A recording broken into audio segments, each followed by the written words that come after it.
5:15 und damit ist Sonnenaufgangszeit. Ist richtig schön, richtig rot heute und damit Zeit loszuziehen. Wir waren hier hinten. Ich habe euch das vorhin nicht gezeigt, weil ich ein bisschen leise sein wollte.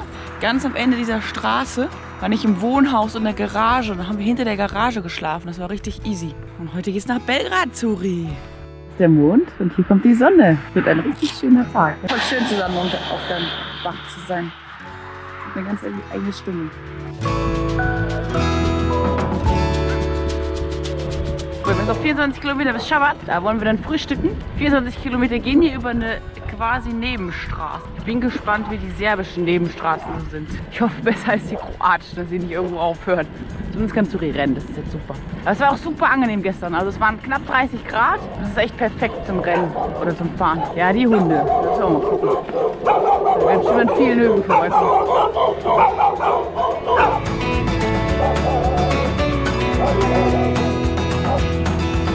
Naja, es war zu erwarten, dass es so eine Straße ist.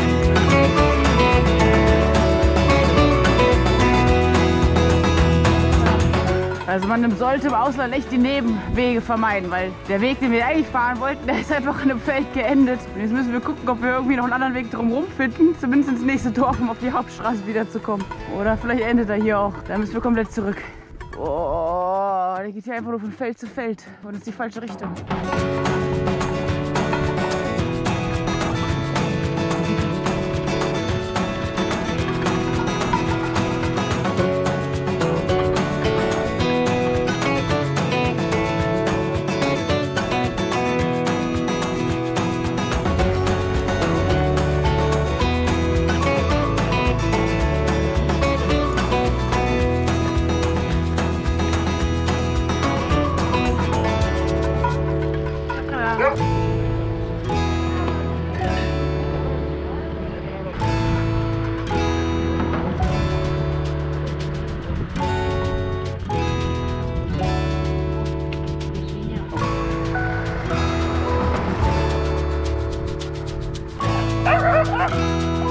Hey!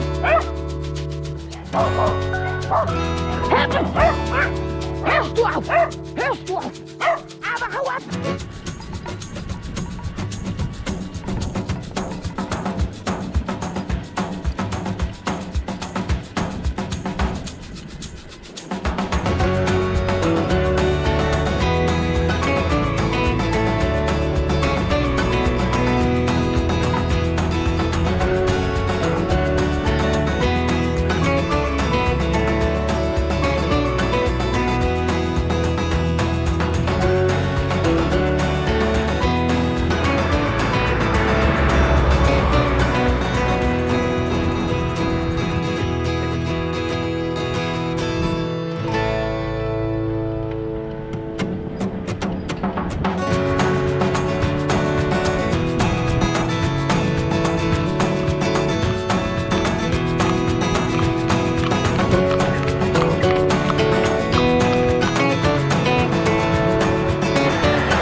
Jetzt schon die ganze Zeit die Stadt. Das ist echt schwierig, das City Center zu finden. Egal, gibt es ja immer irgendeinen Platz, wo man sich dann hinsetzen kann mit Restaurants oder einer Kirche oder so. Irgendwie habe ich es bisher noch nicht entdeckt. Aha, Fußgängerzone, das sieht ja schon mal gut aus. Hier gibt es echt viele Cafés, aber die haben irgendwie alle nur zu trinken.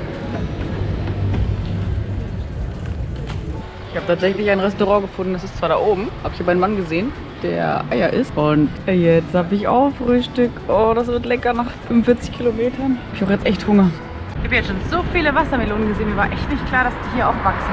Das war echt schade, dass ich sowas mit dem Fahrrad nicht transportieren kann, weil das ja gleich 5 Kilo schwerer ist.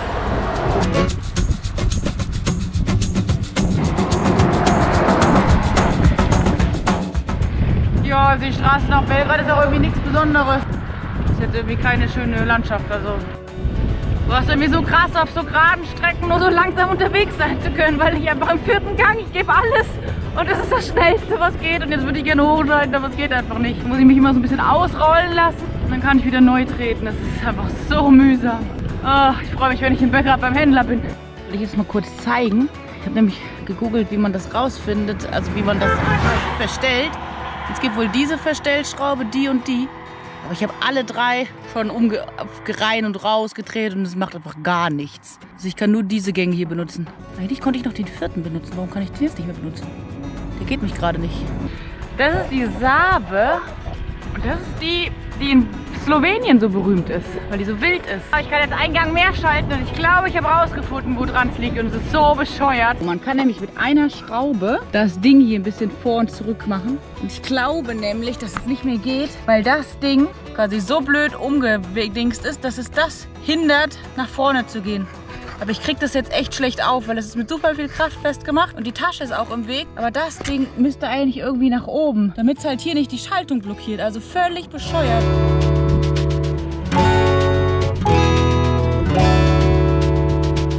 Das ist tatsächlich ein Plattentat. Das war hier, wo der ganze Reifen aufgeschabt. Das ist ein bisschen mies. Und zwar 15 Kilometer, bevor wir Bojan treffen. Jetzt gucke ich mal, ob es hier irgendwie eine SOS-Methode gibt. So, ich habe einen sehr netten Menschen getroffen, der mir jetzt hilft, das Fahrrad zu reparieren. Ich bin ein Schwein aus. Ach Quatsch. So, wir haben jetzt den Reifen abgemacht, das war gar nicht so einfach. Und jetzt versuchen wir irgendwie den Reifen zu reparieren. So, wir sind jetzt an einem wunderschönen See angekommen. Ich habe jetzt gerade auch mal Pommes und Salat gegessen. Ich habe nämlich heute außer Frühstück nichts gegessen. Und es sieht super schön aus. Das ist tatsächlich der Fluss, der aus Slowenien kommt, hat Bojan gerade gesagt. Und wir haben jetzt noch 40 Kilometer, was 150 Kilometer heute macht. Das ist richtig krass. Wie ihr hier seht, ist nämlich hier der Reifen aufgeplatzt. Und deshalb ist auch die innen drin das aufgeplatzt. Und ich muss mal gucken, ob ich nicht den Reifen noch austauschen lassen kann. Das habe ich das Loch und ich war echt komplett eingeschmiert. Ich habe es auch noch nicht so ganz drauf gekriegt. Aber so gut es geht. Mein Gesicht war ein bisschen schwarz. Aber ja, ich war echt froh, dass direkt da jemand da war, der mir geholfen hat, den Reifen zu flicken. Und Bojan kam dann auch noch dazu und dann haben wir das zu dritt auch hingekriegt, dass alles wieder funktioniert hat. Weil die Kette ist dann auch abgesprungen und tatsächlich funktionieren auch alle Gänge. Das heißt, es lag tatsächlich an dem, was ich vermutet hatte. Es ist echt gut, dass Bojan mich bei 40 Kilometer abholen wollte, weil dadurch war er echt nur 60 Kilometer entfernt, von wo wir uns eigentlich treffen wollten, als der Fahrradreifen passiert ist.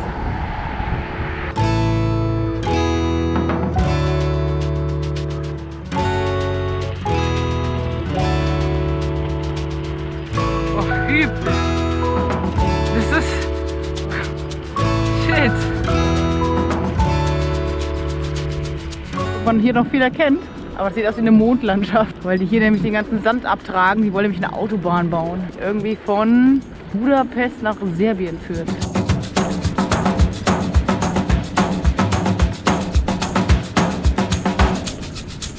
Boah, ich kann es tatsächlich nicht glauben, aber ich bin da, ich bin in Belgrad. Nach 9,5 Stunden Fahrt und 146 Kilometer. Das ist echt krass. Und einen Plattenreifen. Das war echt die längste Strecke, die ich jemals zurückgelegt habe. Echt krass.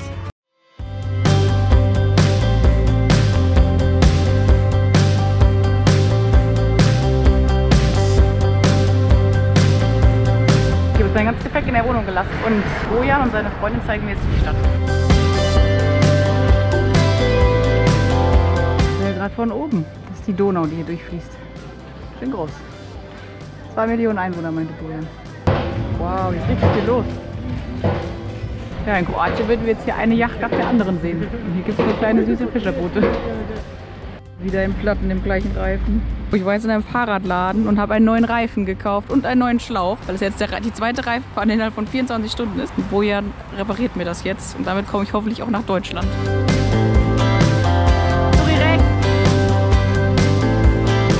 In Belgrad gibt es tatsächlich sehr, sehr viele Fahrradwege. Da bin ich echt höchst überrascht. War echt cool. Wir fahren jetzt zum Stadtstrand. Ah ne, wir fahren erst zum Handwerksmarkt und dann zum Stadtstrand. Man sieht hier übrigens überall so österreichisch aussehende Kirchen, weil das die Grenze war zum österreich-ungarischen Empire und ottomanischen Reich vor dem Ersten Weltkrieg.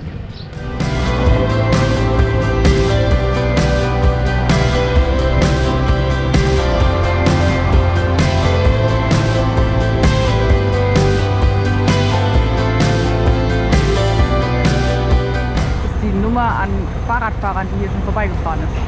Hier sieht man, dass der Fahrradweg tatsächlich nur für normale Fahrräder gemacht ist, weil für mich mit Anhänger und Laufen nebenbei ist schon ganz schön eng.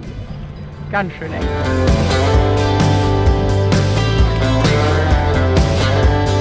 Hier treffen sich Sava und die Donau. Links ist die Sava und rechts die Donau.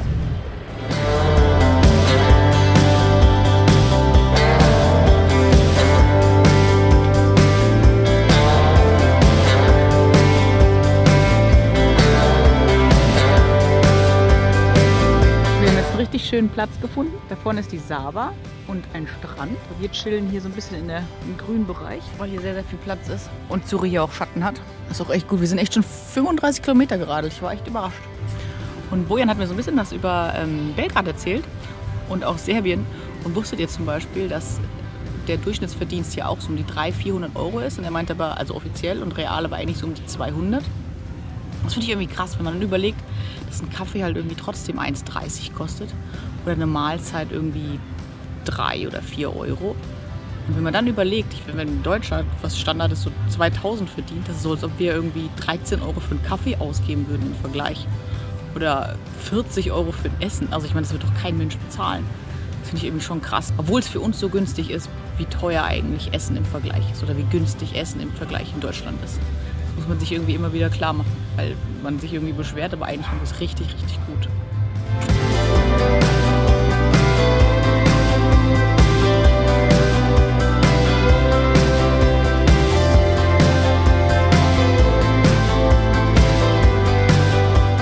Es ist übrigens echt nett, mit einem Local unterwegs zu sein, weil ich jetzt endlich verstehe, was die Leute mir nachrufen, wenn ich an ihnen vorbeifahre. Und das ist richtig cool, weil wohl ganz, ganz viele Kinder, also es waren heute bestimmt 4 oder 5, die gerufen haben, Mami, Mami, ich will auch so ein Fahrrad, auch so ein Hundeanhänger und auch ein Hund. Ist schon echt super süß, wie die Kinder darauf reagieren. Und vielleicht bringt es ja auch wirklich was. Vielleicht bringt es die Leute ja tatsächlich zum Fahrradfahren. Also es wäre richtig geil.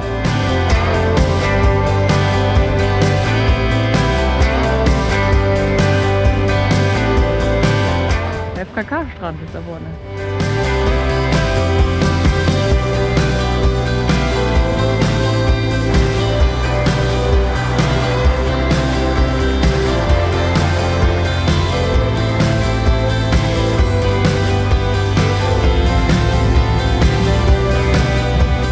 Das ganze Viertel, hat Bojan erzählt, haben die Araber aufgekauft und die werden hier ein komplett neues Viertel entstehen lassen.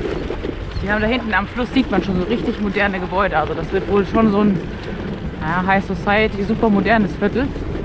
Ich kann mir schon vorstellen, dass das auch Belgrad zur Trendstadt macht, weil es ist schon echt schön am Fluss. Es gibt eine richtig gute Clubszene, echt gespannt, was so in 10 Jahren in der Stadt passiert.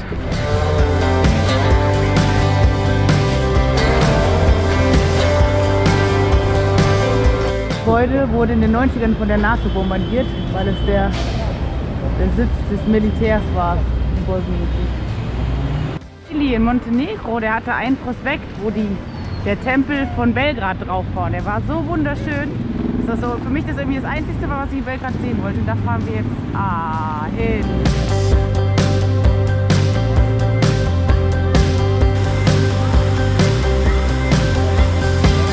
Diese Brücke wurde von Deutschen erbaut. Nachdem sie im Krieg von Deutschen zerstört wurde, brauchten sie eine neue.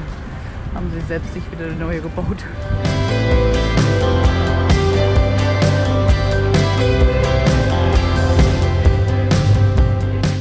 Wow, hier ist was los. Wow. Jetzt sind wir wieder angekommen. Wer hätte das gedacht an meinem fahrradfreien Tag in Belgrad? Sind wir tatsächlich 57 Kilometer in 4 Stunden gefahren. Also schon ganz schön krass. Ich spüre es auch tatsächlich auf meinem Po die letzten Tage, die ganz schön viele Kilometer. Naja, ich will jetzt Samstag Budapest erreichen. Das heißt, es sind 5 Tage, 6 Tage, 450 Kilometer. Also werden leider einige Tage noch mit vielen Kilometern kommen. Aber die Strecke wird jetzt gerade, weil es an der Donau lang geht. Das heißt, es sollte eigentlich nicht so schwierig sein.